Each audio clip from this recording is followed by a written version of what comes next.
Oh, yeah, here we go again. Hello, and welcome into Ray on Sports. I am your host, Johnny Ray. In this podcast, we talk all things sports from my own opinion. You may agree or you may disagree, but all I do is ask that you listen. So come on in, buckle up, and let's take this ride. Hey, once again, welcome into Johnny Ray with Ray on Sports for this week. What are we doing this week? Talking a lot of things. One of the biggest things, got to step saying, first of all, thank you guys for listening. Thank you guys for tuning in. Thank you guys for supporting the podcast at any time. I'm on Apple Podcasts. I'm on Buzzsprout. I'm on YouTube. You can even tell your smart speaker to play Ray on Sports, and you will get some of the episodes. So this week is a big week. NBA stuff going on. You got some MLB stuff that I might not get into, and some NFL stuff going on. But for me, the biggest story right now, besides the NBA Finals, which is, oh my God, let's talk about the NBA Finals first of all. Tied 3-3. Game 7 is tomorrow in OKC. So far, it's been not a dominant series, but it's been a very competitive series. Each game has been awesome to watch, wonderful to watch. It's been going both ways. You can't predict. Some people predicted that OKC would just take it in 5. Didn't turn out that way. Now it's, my God, it's just, oh my God, it's just crazy. So Sunday at 5 o'clock, 5 p.m. Pacific on ABC is a Game 7, which is down at OKC. But if you've been watching the series, everybody, all the stars have been coming out and shining with Tyrese Halliburton, Shai Gilgeous-Alexander, Pascal Siakam. Everybody has been lights out. My God, it's been amazing. Jason Williams from the Oklahoma City Thunder had a 40-pointer. 40-pointer in game 4. I'm sorry, game 5. And game 6, oh my God, here we go again. You had Pascal Siakam. Took over a little bit. Tyrese Halliburton wasn't supposed to play, but he played. And he came out with 14 points. He was actually dealing with an injury, and he played anyway. And it was a difference. I think just him being out there. It's not for me, most of the time in the NBA Finals, when you have a player that's questionable, you think in your mind, I got an injury, but I got to go out there and support my team, especially if you're the leader of the team. You want to support your team to 100, 112%. And I think that's what Tyrese Halliburton did. He didn't feel that well. He didn't think he was going to be ready for game 6. But right hour before tip-off, Coach Carlisle came out and said, yeah, he's ready to go.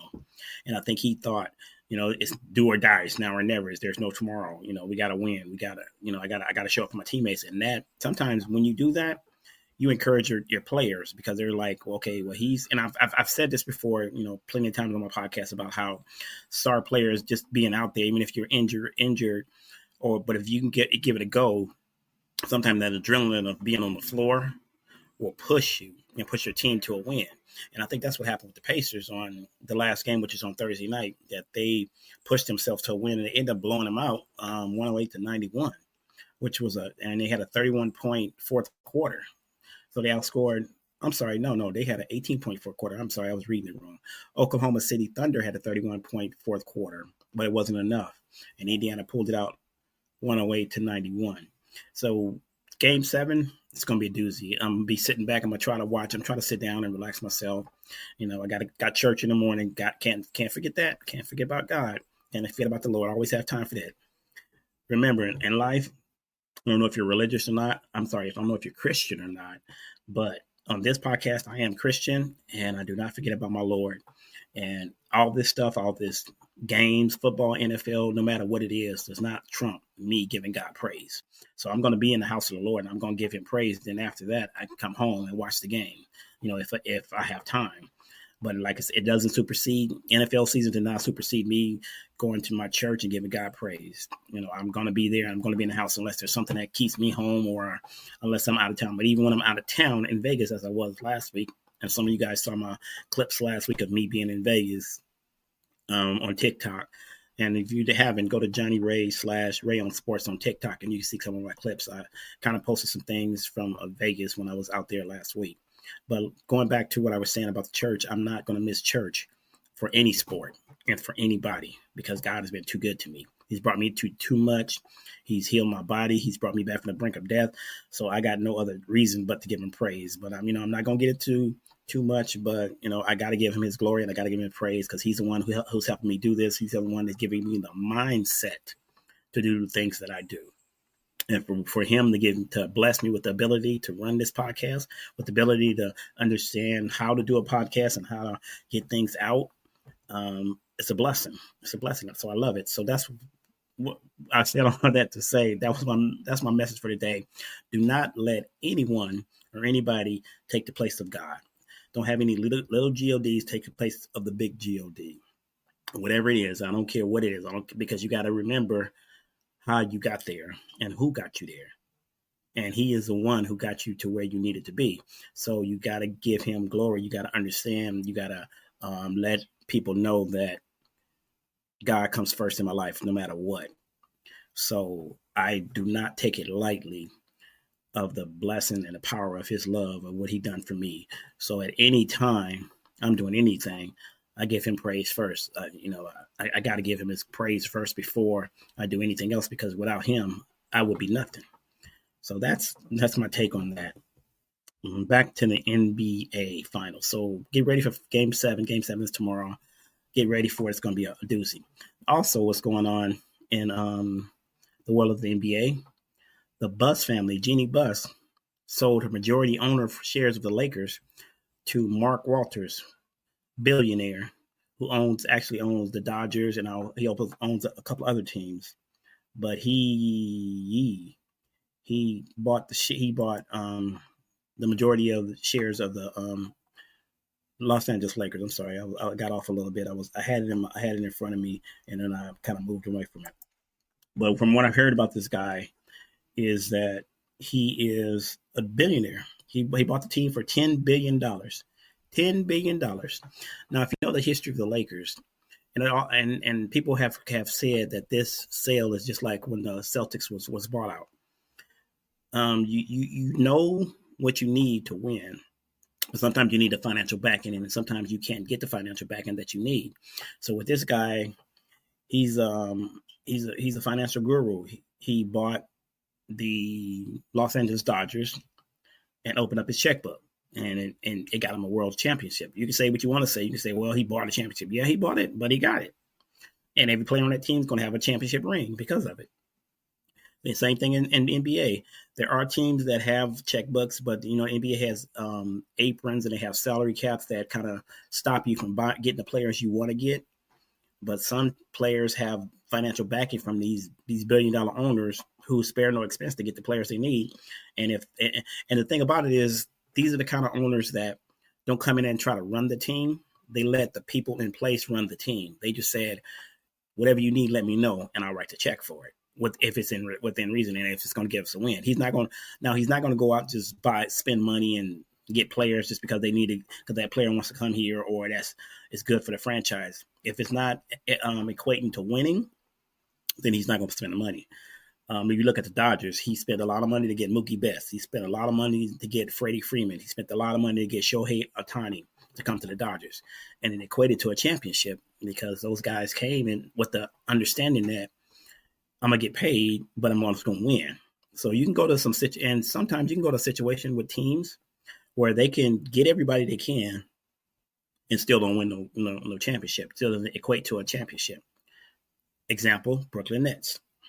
They had Kevin Durant, they had Kyrie Irving, and they had James Harden. 3 legitimate superstars. Didn't equate to a championship because they had no chemistry. So they bought it, but they didn't have no chemistry, and they didn't have players around them to help them win.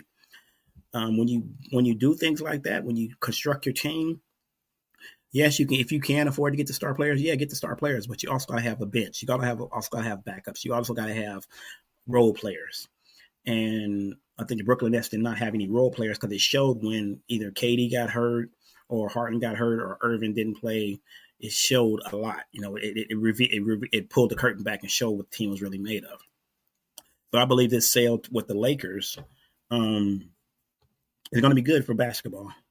A lot of player teams and a lot of people in the media have said this is a great move for the Lakers.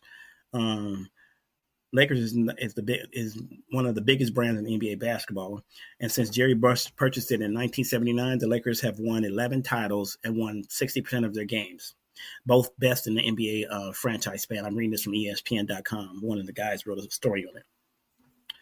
But it's no other team that's been identified but by the Buss family, because they have ran that team from Jerry Buss till he graced it over to his daughter Jeanie Buss. And Jeanie has run into the best of her ability. She's gotten the players she needed. It really didn't take that much for them to get the players they needed, but look what they did over the span of time. They've got generational players put on the Laker team. Go back to the days of Jerry West. You had Jerry West. Then you have Magic Johnson, Kareem Abdul-Jabbar, James Worthy. Move on, you end up having Kobe Bryant, trendsetter, Shaquille O'Neal, trendsetter. And the names that I'm naming, they equate to championships. So you look at them, championship. Magic came there with Magic, Kareem, James Worthy, Michael Cooper, Byron Scott, just to name a few of them, equated to a championship because they built the team right. They got Magic. Magic came in and told Dr. Buss, this is what we need to win. And Dr. Buss did it. Now, Magic even explains it to this day, and he's been truthful to this day. He said, yeah, when I came in, the coach we had wasn't the coach that was going to take us over the top. And I told Dr. Buss that, and Dr. Buss said, who we need? And he said, we need to get somebody because this guy's not going to do it. And they got Pat Riley. I think Pat Riley was an assistant. He wasn't even an assistant coach. I think he was like a stats guy or something like that. But he had the mindset to be a great coach, and Magic said, we need to try this guy. They got Pat Riley, and it equated to championships. Same thing when Shaq and Kobe got there. Shaq and Kobe got there. I wouldn't be surprised if Shaq and Kobe went to Dr. Buss before he passed and said, we need a great coach in here to bring us over the top. We got some good coaches, but these coaches don't have what it takes to take us over the top. So they went out and recruited Phil Jackson. Phil Jackson equated championships. Now, when Phil left and Shaq left and Kobe was doing it, trying to do it by himself, he was like, we can't do it. We need a coach. And he went to the Buss family and said, hey, we need to get a better coach. They persuaded Phil Jackson to come back. Phil Jackson came back and they won 2 more titles with Phil Jackson. So it says something to the fact of the championship, the organization that you are, championship mentality that you have. And I heard on the radio, I think yesterday, I was listening to Sirius XM, ESPN on Sirius XM, and they were interviewing the guy from, I think it's Scott Kaplan from Sedano and Kaplan. It was Sedano or Kaplan, one of the two. But they were interviewing him from ESPN 710 LA. And he was saying, LA is spoiled. It's championship or bust, no matter what team it is. The Lakers, the Dodgers, the Angels, the Rams. Championship or bust. That's how we spoiled we are in LA. So he's saying, yeah, with this move and with this from this new owner, yeah, the Lakers. He said that he's going to do it the right way because he said they followed them when he bought the Dodgers. He bought the Dodgers. He came in. He kept the staff that was in place and let them work it out. And when he figured out they couldn't do what they wanted to do, he brought in better people, baseball people who knew the game and who knew what to get. And so they just pointed, and all he had to do was point and click. We need to get this guy. We need this guy. We need this guy. We need this guy. And he said, okay, go get him. He wasn't worried about the salary cap. He wasn't worried. But you know what? In baseball, I don't think there is a salary cap because these guys get paid money. But anyway, he said, Sedano said, I think his name is Sedano. George Sedano said that this guy sits back and lets the people run the team. So it's the same thing with the Lakers. Jeanie Buss is still in place. She sold her shares, but she still has a minority ownership in it, but she's still staying the governor of the team. And Rob Pelinka is still going to be the GM. So they're going to see what they can do because Rob has a good track record. He got Luka to come to LA for little or nothing. Imagine that. So I think he'll sit back and let them work and see what they can do and see how it turns out. But, we'll see. We'll see how it goes. But I think it's a great thing for LA. I think that they're going to do great things. I think they can re-size a bunch of players. The biggest concerns they have right now is at the center position, because that was exposed during the playoffs, is that they didn't have nobody in the middle. And you can play whatever brand of basketball you can, but if you don't have that person in the middle, I don't care what brand of basketball you play, you got to have a rebounder. You got to have somebody to clog in the middle, because the NBA has changed. They are shooting them a lot more threes, but a lot of guys, when they notice you don't have nobody in the middle, they drive them to the basket, and you have nobody to stop them. So with that buy and with that mentality, I think the Lakers are going to do what they can to get the best players they can on the floor, because they know LA is. We don't in LA. I'm from LA. We don't believe in playoff runs and conference titles. Okay, conference title what? We believe NBA championships. That's the final goal every year, no matter what our team looks like. I know, because I'm a diehard fan, and every year I'm thinking championship or bust, championship or bust. Are we going to championship this year? We're not? Okay, then what we got to do to win it? And it's a lot of Laker fans that feel the exact same way. Championship or bust. Now, I can't speak for any fans in any other organizations, the Knicks, the 76ers, the Celtics. I can't speak to any other franchises, but I know in LA, our motto is championship or bust. They should put a banner up in LA and put up there. If you come to LA and you play in sports, it's championship or bust. And if you can't handle it, you need to go somewhere else, because that's what we're about. So that's it for that. I spent enough time on that. So let's talk NFL a little bit. Some of the newest things that happened in NFL this offseason, the biggest thing is Aaron Rodgers going to Pittsburgh. OMG. How is that going to work? Don't know. Haven't seen it yet. Haven't seen him I've seen it on paper, but I haven't seen him play. Haven't even watched the mini camps or the training camps of how he's been looking. They said he's in good shape, but here's my take. Aaron is in a system where he can't run the team. His issue in Green Bay, in my opinion, and I'm not saying it's factual, but in my opinion, his problem in Green Bay was he wasn't be able to run the team the way he wanted to, so he wanted to get out. So he go up to New York. He get in New York and run a team, and ran it to the ground, and they didn't win no game. They won some games, but they didn't do what they expected to do. His first year, he got hurt, season-ending injury. Came back the next year, got the coach fired, got the defensive coordinator fired, got the offensive coordinator fired, brought in his own guy, and still didn't help. So everybody was saying, well, maybe Aaron's done. Maybe he doesn't have it anymore. So we'll see. He's in Pittsburgh now, and I guess they had a conversation, and they like what they heard, and they're thinking that he's the guy. So we'll see. We'll see how it goes. Pittsburgh has a pretty good. I'm assuming they have a pretty good roster. I haven't really looked at it. They said one of the rookie quarterbacks in Pittsburgh said that Rodgers been looking off. He's been awesome so far to him, and I think that was Will Howard. That's their rookie quarterback. That's the one who they drafted. So they said that Aaron's looking pretty good.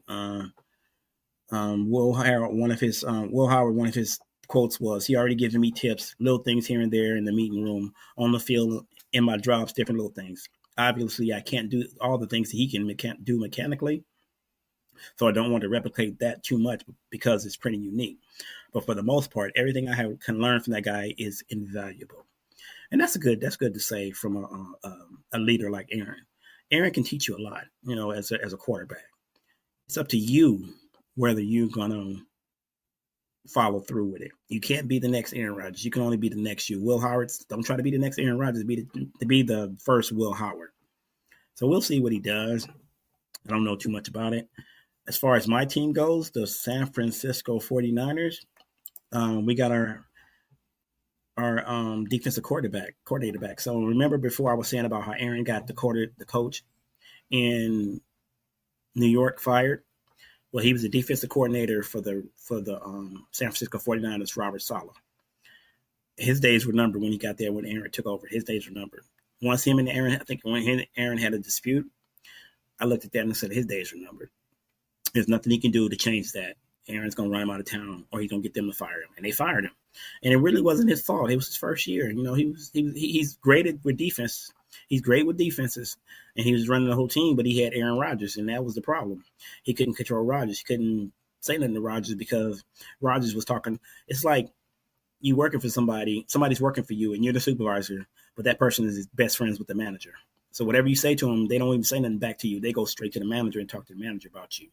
And then the manager comes back and says, "Hey, well, this person saying that you're not a good supervisor." And you're like, "What do you mean?"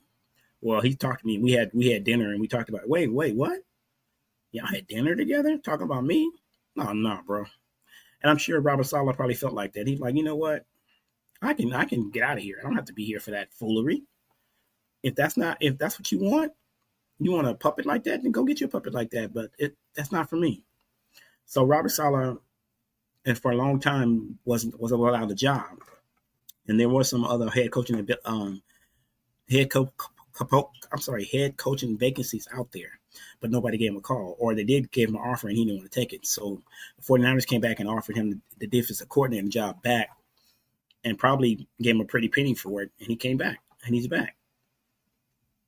He was the defensive coordinator from 2017 to 2020, and then he was Jets head coach from 2021 to 2024. So you say, why did Jets keep him so long? Because the first year he didn't have Aaron. So they gave him that year as a grace year. And then when Aaron came back, they was like, okay, let's see what you can do. And then that's when he had an issue with it. But now he's back in Niner country. Bang, bang, Niner gang. That's where he back at. Bang, bang, Niner gang. That's where he at. And that's where he needs to be. Robert, that's where you need to be, man. Stay where you at. Give us some championships. Bring us a championship back to San Francisco. Once again, like I said, I'm a homer, it takes certain players, certain coaches to get people to do what they need to do. Robert Saleh is that guy. He commanded attention, and he got it from the defense in San Francisco. So he's back. So they know what to expect from him. Now, the Niners did get rid of a lot of players and drafted some more, but John Lynch felt like it was time to make a move. There was a lot of people that he didn't re-sign and let them walk. But he knew what he had. He knew what he had, and he knew what we had in the draft. And he said, "I was just going to draft some new players." Because John Lynch was a great player. He was a great. I think he played safety when he was in Denver in his playing days. But he knows what it takes to win. You can't keep relying on the same old guys to do the same old things. And you as a player, a former player, I could tell you can kind of look at players and say, yeah, they losing a step. Are they really going to be good the rest of the season? And then as an organization, you got to weigh it out and say, am I spending all this money on this guy and he's going to last the whole season? Or am I tying myself into him for the next 5 years and he's only going to play another year? And then I'm going to owe him another 4 years because he's not playing. So I'm sure they looked at all those variables and decided that, we need to do a different route. We need to get younger because the league's not getting any older and every team out there is getting younger. And I'm sure they looking around the league going, this team is younger. This team is better. This team is better. How do we get better? And sometimes it hurts to cut ties with players you think, been through the fire with, been through the trenches with, and it's hard for you to cut those players. But from a financial and a winning standpoint, sometimes they understand it like, yeah, we got it. I understand, you got to do what you got to do. Where's my check? That's what it is. You can say what you want to say. Players do feel like that. Where's my check? Okay, how much do I get? Okay, I can get trade. You can trade me somewhere? Okay, I prefer to go here. And I know they're going to pay me because they ain't got nothing. Debo was one of the ones. He got traded to Washington Commanders. He requested a trade because he wanted a contract, I think a contract extension, and the Niners decided he wasn't worth that much. So they gave him an offer, and he said, you know what? I can go somewhere else. And so he found somewhere else to go. He went to the Commanders to help out Jay McDaniels. And they say he's looking pretty good out there. He might be what the Commanders need to get some more wins. They made it to the playoffs last year with a rookie quarterback. And I'm not talking down about Debo. He did some great things in San Francisco, but now he's going to a better thing for him, environment for him. And he might, never know. We might meet him in the playoffs. Never know. I love when that happens. I love when players get traded to another team and you end up seeing that team that you got traded to in the playoffs. And it's either that revenge factor or that I don't think about it. It's just another game. Come on now. That's straight up BS. They always think about it, especially if it's a team that didn't want you and they trade you away and you don't know why. When you come back and play them, yeah, you play harder. You can't tell me you don't play harder. You can't say, oh, that's just another game. No, you circle that game on your calendar. When this game comes up, I'll make sure I'm in tip-top shape because I'm going to show them what they're missing. Same thing happened in basketball with Luka. When Luka got traded from the Mavericks to the Lakers, he circled that game on his calendar because they was talking trash about Luka, like Luka don't stay in shape, Luka don't do this. Okay, I'm gonna show you. I got something for you. And he showed out that game. The game he played in, he showed out against the Mavericks. So you can't tell me any other player in any other sports don't do the same thing. If you get traded from one team to another, you can't tell me that you don't go back and go, really? You traded me? Okay, I'm gonna show you what I got. I'm gonna show you what I got. So that's what that's about. That's the NFL. So I'll get more on the NFL on my next podcast. But make sure to check out my like I said, my snippets on TikTok. I do a little every once in a while. I might come on in and do one. So go to TikTok. Follow me. I'm Johnny Ray /Ray on Sports on TikTok, and check out some of my little videos that I put out. I'm trying to get better at this thing, but I'm doing the best I can. But with God's grace and God's love, I love you guys, and thank you guys for listening to the podcast, for tuning in, for hearing it, and downloading the podcast. Please download as much as you can. I don't give out numbers, but I'm trying to reach a certain numbers. But the more you guys download, the better it is for me. So I thank you guys and I appreciate it. One last thing I got for you is WWE. I think I did a little small podcast on that.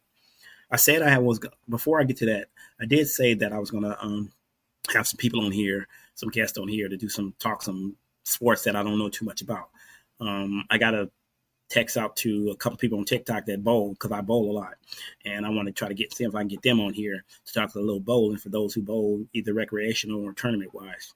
If you listen to the podcast and you do bowl and you want to be a part of my show, let me know. Hit me up at rayonsports0905@gmail.com. Once again, that's rayonsports, one word, 0905@gmail.com, and send me a message. Let me know if you want to get on here. And, we'll talk. I got a buddy of mine who's supposed to come on and do some NHL hockey, even though the season's over and the Florida Panthers have won the Stanley Cup. Congratulations to the Florida Panthers. Job well done. And I have a guy coming on for that. I also have another guest that I'm working on to come on to talk some high school sports and how sports affects the family, the kids, and stuff like that, because I got some questions for that. Also, guys, I'm going to talk about some more on my next podcast. We're going to talk about this new deal with the college football. Remember, we had the NIL deal, and now there's a new one out there where the players won a lawsuit against the NCAA, and now organizations of what I believe, right, and don't quote me on the whole thing, but what I believe is that colleges have the right now to pay the players what they're worth. So how is it going to work out? We'll see. But I think it's good for the players, because in past, players have said that they play hard, they bring in revenue to the universities, and they don't get anything back. And that's what their lawsuit was. When players in Alabama were playing, Jalen Milroe, Bryce Young, Tua Tagovailoa, when those guys played for Alabama, they brought in money because people were watching the games, people were coming to the stadium. The fee for tickets weren't cheap. So I think back in the day when you went to the university, you would get tickets to the game and stuff like that. But I think there's a fee now, and now you have that TV revenue coming in. You have an SEC network, you have ABC Sports, you have ESPN, you have Fox Sports, you have all these different entities that want to buy into your system and want to telecast your games. So if they want to telecast your games, what does that mean for you? Money. And you putting the best brand on the field. So those players are saying, hey, you putting that on the field, where's my cut? I want my cut. And I have no problem with a player getting what he deserves, because they get it when they go turn pro. They get what we just talked about, how players ask, am I worth this? Am I worth that?